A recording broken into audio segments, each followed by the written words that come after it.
ಮಂಟನ ಹಾಳಾಗೋಗ ನಮ್ಮ ಮಟ್ಟದಂಗ ಅದು ಉರಿತೈತೆ ಉದ್ದಂಗ ಅವ್ದು ಉರಿತೈತಪ್ಪ. ಏನ್ ಅನ್ಯಾಯ ಮಾಡಿದ್ವಪ್ಪ ಇದನ್ನ? ಯಾಕೇನ್ ಅನ್ಯಾಯ ಮಾಡಕ್ ಹೋಗಿಲ್ಲ? ಇಂತ ಕೈ ಬಂದಿರ ಹಾಳು ಮಾಡಿಟ್ಟಿರಲ್ಲಪ್ಪ. ಕೈ ಬಂದವನ ಏನ್ ಮಾಡೋದು? ಎಲ್ರಿಗೂ ನಮಸ್ಕಾರ. ಇವತ್ತು ಅಂದ್ಕುಂಟೆಗೆಪ್ಪ ಊರಲ್ಲಿ ಇದ್ದೀನಿ ಇವತ್ತು. ಯಾಕೆಂದ್ರೆ ಇವತ್ತು ಮನುಷ್ಯಗಳು ಮಾನವೀಯತೆ ಅಂತಕ್ಕಂಥದ್ದೇ ಮರಿತಾ ಇದಾರೆ. ಯಾಕೆಂದ್ರೆ ಹಜಿ ನಿಮ್ ಹೆಸರು ತಿಮ್ಮಕ್ಕ ಅಂತಕ್ಕಂಥವ್ರು ಜಮೀನಿನಲ್ಲಿ ದೋಳಂಬರಿಯನ್ನ ಇಟ್ಟಿದ್ದಾರೆ. ಅವರು ಯಾರೋ ದುಷ್ಕರ್ಮಿಗಳು ಬಂದ್ಬಿಟ್ಟು 120 ಗಿಡನ ಮಧ್ಯರಾತ್ರಿನೇ ಕಟ್ ಮಾಡಿ ಕೈಗೆ ಬಂದ ತುತ್ತು ಬಾಯಿಗೆ ಬರ್ದಂಗ್ ಮಾಡ್ಬಿಟ್ಟಿದ್ದಾರೆ. ಇನ್ನೇನ್ ಬೆಳೆ ಬರೋ ಟೈಮಲ್ಲಿ ಎಲ್ಲಾ ದುಷ್ಕರ್ಮಿಗಳು ಬಂದ್ಬಿಟ್ಟು ಇವ್ರನ್ನ ಯಾವ ಷಡ್ಯಂತ್ರನೂ ಗೊತ್ತಿಲ್ಲ ಈ ರೀತಿ ಮಾಡಿದ್ದಾರೆ. ಯಾಕಾಗಿ ಇದನ್ನ ವಿಡಿಯೋ ಮಾಡ್ತಾ ಇದ್ದೇನೆ ಅಂದ್ರೆ ಈ ರೀತಿ ಮುಂದೆ ಘಟನೆಗಳು ಆಗದ ರೀತಿಯಲ್ಲಿ ನಾವು ಮಾಡ್ಬೇಕಾಗ್ತದೆ. ಯಾಕೆಂದ್ರೆ ಅವ್ರು ಕಷ್ಟಪಟ್ಟು ಬೆಳೆಸಿರ್ತಾರೆ, ಏನೋ ಜೀವನ ಮಾಡೋಣ ಅನ್ನೋ ಕಾರಣಕ್ಕೋಸ್ಕರ. ಈಗಿನ ರೈತರು ಪಾಟ್ ಜೀವನ ಹೇಗಿದೆ ಅಂದ್ರೆ ತಾನು ಬೆಳೆದ ಬೆಳೆಗೆ ಬೆಲೆ ಸಿಗಲ್ಲ ಅಂತ ಸಂದರ್ಭದಲ್ಲಿ ಅವ್ರು ಬೆಳೆನೇ ಕಟ್ ಮಾಡಿದಾರೆ ಅಂದ್ರೆ ಎಂತೆಂತಹ ಮನುಷ್ಯರು ಇವತ್ತು ಸಮಾಜದಲ್ಲಿ ಇದ್ದಾರೆ. ಹಾಗಾಗಿ ಇದನ್ನ ಎಲ್ಲಾ ಜನಸಾಮಾನ್ಯರು ನೋಡ್ಬೇಕು ವಿಡಿಯೋ. ಯಾಕಂದ್ರೆ ಯಾರು ಕೂಡ ನಿಮ್ಮ ಶತ್ರುವು ಕೂಡ ನೀವು ಒಳ್ಳೇದನ್ನ ಬಯಸ್ಬೇಕು, ಯಾವತ್ತೂ ಕೂಡ ಕೆಟ್ಟಕನ್ನ ಬಯಸ್ಬೇಡ್ರಿ. ಅವ್ರಿಗೂ ಕೂಡ ಒಳ್ಳೇದಾಗ್ಲಿ ಅಂತ ನೀವು ಮಾಡಿದಾಗ ಮಾತ್ರ ನಿಮ್ಗೆ ಒಂದು ಶ್ರೇಯಸ್ಸು ಯಶಸ್ಸು ಅಂತಕ್ಕಂಥದ್ದು ಸಮಾಜದಲ್ಲಿ ಸಿಗುತ್ತೆ ವಿನಃ ಈ ರೀತಿ ಅವ್ರ ಬೆಳೆಯನ್ನ ನೀವು ಕಟ್ ಮಾಡಿದಿರ ಅಂದ್ರೆ ಅವ್ರಿಗೆ ಎಷ್ಟು ಕಷ್ಟ ಬಿದ್ದು ಅವ್ರು ಸಾಕಿ ಅಜ್ಜಿ ಪಾಪಾಜಿ ಏನ್ ಹೇಳಕ್ ಬಯಸ್ತೀರ? ಈ ರೀತಿ ಆಗ್ಬಿಟ್ಟಿದೆ. ಅವ್ರಿಗೆ ಏನ್ ಹೇಳಕ್ ಬಯಸ್ತೀರ ನೀವು ಕಟ್ ಮಾಡಿರೋರ್ಗೆಲ್ಲ? ಎಷ್ಟ್ ಗಿಡ ಟೋಟಲ್ ಎಷ್ಟ್ ಗಿಡ ಎಲ್ಲ ಕಟ್ ಮಾಡಿರೋದು? 120 150 ಆಗ್ಯಾವಪ್ಪ. ಬೆಳೆ ಬರ್ತಿದ್ದೇನೆ ಸ್ವಲ್ಪ ದಿನ ಇದೆ. 2 ತಿಂಗ್ಳಿಗೆ ಬರೋದ್ ಕಣಪ್ಪ. ಹಾಳು ಮಾಡಿಟ್ಟಿರೋ 2 ತಿಂಗ್ಳಿಗೆ ಬರೋದ್ ಬೆಳೆ. ಅನುಮಾನ ಇದೆಯಾ ಯಾರ ಮೇಲಾದ್ರೂ ಇವರೇ ಕಟ್ ಮಾಡಿರೋದಂತ ಏನಾದ್ರು ಅನುಮಾನ ಇದೆಯಾ? ಯಾತ ಅನುಮಾನ ಯಾತದಿಲ್ಲಪ್ಪ ಸ್ವಾಮಿ. ಮಾಡೋರು ಊಟ ಮಾಡ್ತಾರೆ. ನೋಡಿದ್ರಲ್ಲ, ಹಾಗಾಗಿ ಈ ರೀತಿ ಕೃತ್ಯಗಳು ಯಾವತ್ತೂ ಕೂಡ ಮನುಷ್ಯನಿಗೆ ಅಸೂಯೆ ಅಂತ ಪಡ್ಕೋಬೇಡ್ರಿ, ಮುಂದ್ಕು ಮಾಡ್ಬಾರ್ದು. ನಿಮ್ಗೆ ಎಷ್ಟು ಹೋಗ್ತದೆ?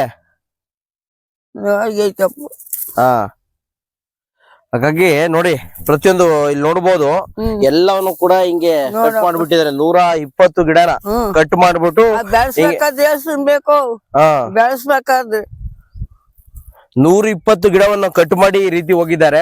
ಯಾವತ್ತೂ ಕೂಡ ಮನುಷ್ಯನಿಗೆ ಹಸಿವು ಅಂತಕ್ಕಂಥದ್ರ ಬಿಟ್ರೆ ಅಸೂಯೆ ಇರಬಾರ್ದು. ಬೇರೆ ನೋಡಿ ನೀವು ಅಸೂಯೆ ಪಡ್ಕೊಳ್ಬಿಡ್ರಿ, ಅದು ನಿಮ್ಗೆ ಒಳ್ಳೇದಾಗಲ್ಲ. ಯಾಕಂದ್ರೆ ಅವ್ರು ಟೋಟಲ್ ಎಷ್ಟು ಗಿಡ ಇಟ್ಟಿದ್ದೀರಾ?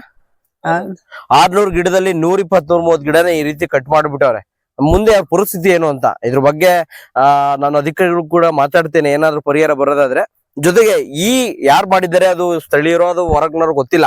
ಯಾರು ಮಾಡಿದ್ರು ಕೂಡ ಇಂಥ ಕೆಲಸಗಳನ್ನ ಮುಂದಿನ ದಿನಗಳಲ್ಲಿ ಮಾಡಬೇಡ್ರಿ. ಅನೇಕರಿಗೆ ಈ ವಿಡಿಯೋ ತಲುಪಲಿ. ಯಾಕೆ ಅಂದ್ರೆ ಈ ರೀತಿ ಶತ್ರುಗೂ ಕೂಡ ಒಳ್ಳೇದನ್ನ ಬಯಸ್ರಿ, ಕೆಟ್ಟದನ್ನ ಬಯಸ್ಬೇಡ್ರಿ. ಈ ರೀತಿ ಪಾಪ ಅವರು ಇದನ್ನೇ ನೆನ್ಸ್ಕೊಂಡು ಜೀವನ ಮಾಡಿರ್ತಾರೆ. ನಿಮ್ಮ ಮಕ್ಕಳುಗಳನ್ನ ಯಾವ ರೀತಿ ಬೆಳೆಸಿರ್ತೀರೋ ಇದೇ ಕಣಪ್ಪ. ಇವಾಗ ನಿಮ್ ಮಕ್ಕಳನ್ನ ಬೆಳೆಸಿರ್ತೀರಿ, ನಿಮ್ ಮಕ್ಕಳನ್ನ ಬಲಿ ಕೊಟ್ಟಂಗ ಆಗ್ಬಿಡ್ತದೆ. ಈ ರೀತಿ ಗಿಡಗಳನ್ನ ನೀವು ಕಟ್ ಮಾಡೋದಾಗ್ಲಿ, ಈ ರೀತಿ ಕೆಟ್ಟ ಹ್ಯಾಬಿಟ್ ಗಳನ್ನ ನೀವು ಬೆಳೆಸ್ಕೊಂಡ್ರೆ ಮುಂದಿನ ದಿನಗಳಲ್ಲಿ ನೀವು ಸರ್ವ ಆಗೋದಿಲ್ಲ ಜೀವನದಲ್ಲಿ. ಅದು ನಿಮ್ಮ ಯಾವ್ದೋ ಒಂದು ರೀತಿಯಲ್ಲಿ ಶಾಪ ತಡ್ತದೆ. ಈ ರೀತಿ 120 ಗಿಡಗಳನ್ನ ಪೂರ್ತಿ ಸಂಪೂರ್ಣವಾಗಿ ಅವ್ರು ಇದನ್ನೇ ನಂಬ್ಕೊಂಡ್ ರೈತರುಗಳು ಬದುಕು ಮಾಡೋಕೆ ಈ ರೀತಿ ಕಟ್ ಮಾಡೋಗ್ಬಿಟ್ರೆ ಇದಕ್ ಜವಾಬ್ದಾರಿ ಯಾರು ಅಂತ?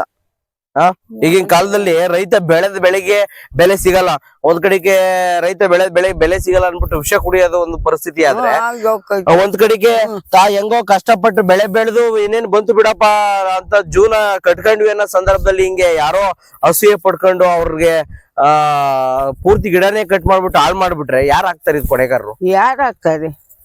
ಕೆಟ್ರು. ಪಾಪ ಇವಾಗ ಅವ್ರಿಗೆ ನ್ಯಾಯ ಒದಗಿಸೋದು ಯಾರು? ಈ ರೀತಿ ಕಟ್ ಮಾಡಿದ್ರೆ ಮತ್ತೆ ಅವ್ರು ಗಿಡ ಚಿಗುರದ ಅನ್ಕೊಳ್ಳಿ ನಿಮ್ಮ ಇದ್ರಲ್ಲಿ, ಮತ್ತೆ ಅವ್ರು 7 ತಿಂಗಳು ಮುಂದಕ್ಕೆ ಹೋಗ್ಬೇಕು. ಅಷ್ಟಾಗೆ ಅವ್ರ ಜೀವನ ಅಂಶ ಏನು? ಅವ್ರ ಜೀವನಕ್ಕೆ ಯಾರು ಆಗ್ತಾರೆ? ಹಾಗಾಗಿ ಯಾರು ಕೂಡ ಈ ರೀತಿ ನಿಮ್ಮ ಜೀವನದಲ್ಲಿ ಯಾರು ಕೂಡ ಶತ್ರು ಕೂಡ ಒಳ್ಳೇದನ್ನ ಬಯಸ್ರಿ, ಕೆಟ್ಟದನ್ನ ಬಯಸಕ್ ಹೋಗ್ಬೇಡಿ. ಈ ರೀತಿ ಘಟನೆಗಳು ಇಡೀ ತಾಲೂಕಿನಲ್ಲಿ ಜಿಲ್ಲೆಯಲ್ಲಿ ಎಲ್ಲೂ ಕೂಡ ಈ ರೀತಿ ನಡೀಬಾರ್ದು.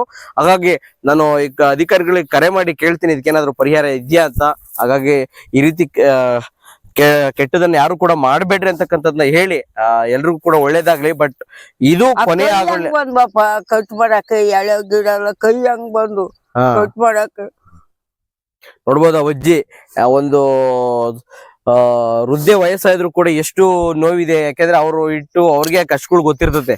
ಹಾಗಾಗಿ ನೀವೆಲ್ಲರೂ ಕೂಡ ಅರ್ಥ ಮಾಡ್ಕೊಳ್ಬೇಕು ಅಂತಕ್ಕಂಥ. ಇವಾಗ ನಾನು ತೋಟಗಾರಿಕೆ ಇಲಾಖೆಯ ಸುಧಾಕರ್ ಸರ್ ಅವ್ರಿಗೆ ಕಾಲ್ ಮಾಡಿದ್ದೆ. ಅವ್ರು ಕೂಡ ಹೇಳಿದ್ರು ಮೊದಲು FIR ಮಾಡಿಸು, ಆಮೇಲೆ ವ್ಯಾಲ್ಯೂಷನ್ ಬಂದಾಗ ಅದೇನು ಬೆಳೆದು ಎಷ್ಟು ನಷ್ಟ ಆಗಿದೆ ಅದನ್ನ ಕೊಡ್ತಕ್ಕಂಥ ಕೆಲಸವನ್ನು ಮಾಡ್ತೀನಿ ಅಂತ. ಹಾಗಾಗಿ ಅಧಿಕಾರಿಗಳು ಕೂಡ ಇದಕ್ಕೆ ಸ್ಪಂದಿಸಿದ್ದಾರೆ. ಮತ್ತೆ ಪೊಲೀಸ್ ಸ್ಟೇಷನ್ ಪಟ್ಟಣಕಳ್ಳಿ ಅವ್ರಿಗೆ ಕಾಲ್ ಮಾಡಿದ್ಕೆ ಇವತ್ತು ಬಂದು ಸ್ಥಳಕ್ಕೆ ಭೇಟಿ ನೀಡ್ತೀವಿ ಅಂತ ಕೂಡ ಅವರು ಕೂಡ ಹೇಳಿದ್ದಾರೆ.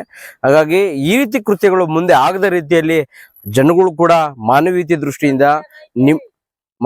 ದೃಷ್ಟಿಯಿಂದ ನೀವು ಕೂಡ ಇರ್ರಿ. ಯಾವುದೇ ಕಾರಣಕ್ಕೂ ಕೂಡ ಈ ರೀತಿ ಘಟನೆಗಳನ್ನ ನಿಮ್ಮ ಎಲ್ಲೂ ಕೂಡ ಮಾಡಬೇಡಿ. ಶತ್ರು ಕೂಡ ಒಳ್ಳೇದನ್ನ ಬಯಸಿದ್ರೆ ನಿಮ್ಗೂ ಕೂಡ ಒಳ್ಳೇದಾಗ್ತದೆ ಅಂತಕ್ಕಂಥ ನನ್ನ ನುಡಿ ಇದೆ. ಅದರಂತೆ ನೀವು ಕೂಡ ಒಳ್ಳೇದು ಮಾಡ್ರಿ, ಅಸೂಯೆ ಪಡ್ಕೋಬೇಡಿ, ಹಸಿವನ್ನದಿರ್ರಿ, ದುಡಿರಿ ನೀವು ಕೂಡ. ಬಟ್ ಈ ರೀತಿ ಯಾರೋ ಕಷ್ಟಪಟ್ಟು ಪಾಪ ಅವರು ಬೆಳೆದಿದ್ ಬೆಳಿಗ್ಗೆ ಬಂದು ನೀವು ಕತ್ರಿ ಹಾಕೊಂಡು ನಿಮ್ಮಿಂದ ಏನು ಒಳ್ಳೇದಾಗಲ್ಲ. ಇದರಿಂದ ನೀವು ಕೂಡ ಕೆಳಕ್ ಹೋಗ್ತೀರಿ ಬಿಟ್ರೆ ಮ್ಯಾಕಂತ ಹೊತ್ತಲ್ಲ. ಹಾಗಾಗಿ ಅಧಿಕಾರಿಗಳು ಕೂಡ ಹೇಳಿದೀನಿ, ಆ ವ್ಯಾಲ್ಯೂಷನ್ಸ್ ರಿಪೋರ್ಟ್ ಬಂದಾಗ ಅದೇನ್ ನಷ್ಟ ಆಗಿದೆ ಅಂತ ಅವರು ಕೂಡ ಅಧಿಕಾರಿಗಳು ಸ್ಪಂದಿಸಿದ್ದಾರೆ. ಮತ್ತೆ ಇವತ್ತು ಸ್ಟೇಷನ್ ಇಂದ ಪಟ್ಟಣಕಳ್ಳಿ ಅವ್ರಿಗೆ ಕಾಲ್ ಮಾಡಿದಾಗ ಅವರು ಕೂಡ ಬಂದು ಮಧ್ಯಾಹ್ನದೊಳಗೆ ಸ್ಥಳವನ್ನ ಪರಿಶೀಲನೆ ಮಾಡಿ ಅಧಿಕಾರಿಗಳಿಗೆ ವ್ಯಾಲ್ಯೂಷನ್ಸ್ ಕಳಿಸ್ತೀವಿ, ಚಾರ್ಜ್ ಶೀಟ್ ಹಾಕಿ ಅಂತ ಕೂಡ ಹೇಳಿದ್ದಾರೆ. ಹಾಗಾಗಿ ಈ ರೀತಿ ಘಟನೆಗಳು ಆಗದ ರೀತಿಯಲ್ಲಿ ನಡ್ಕೊಳ್ಳಿ ಅಂತಕ್ಕಂಥದ್ದನ್ನ ಹೇಳಿ ಎಲ್ರಿಗೂ ನಮಸ್ಕಾರ. ಎಲ್ಲ ಶುಭ ಸಮಾರಂಭಗಳಿಗೆ ನಿಮ್ಮ ಪಪ್ಪಿ ವೈಟ್ ಪ್ಯಾಲೇಸ್, ಮದುವೆ, ನಾಮಕರಣ, ಶ್ರೀಮಂತನ, ರಾಜಕೀಯ ಸಭೆಗಳಿಗೆ ನಿಮ್ಮ ಪಪ್ಪಿ ವೈಟ್ ಪ್ಯಾಲೇಸ್ ಹಿಂದೆ ಭೇಟಿ ನೀಡಿ. ಅಮರಾಪುರ ರಸ್ತೆ, ಕಲ್ಲುಕೋಟೆ, ಯಾದವ ಬಡಾವಣೆ, ಶಿರಾ. ಸಂಪರ್ಕಿಸಬೇಕಾದ ಮೊಬೈಲ್ ಸಂಖ್ಯೆ 7619112458.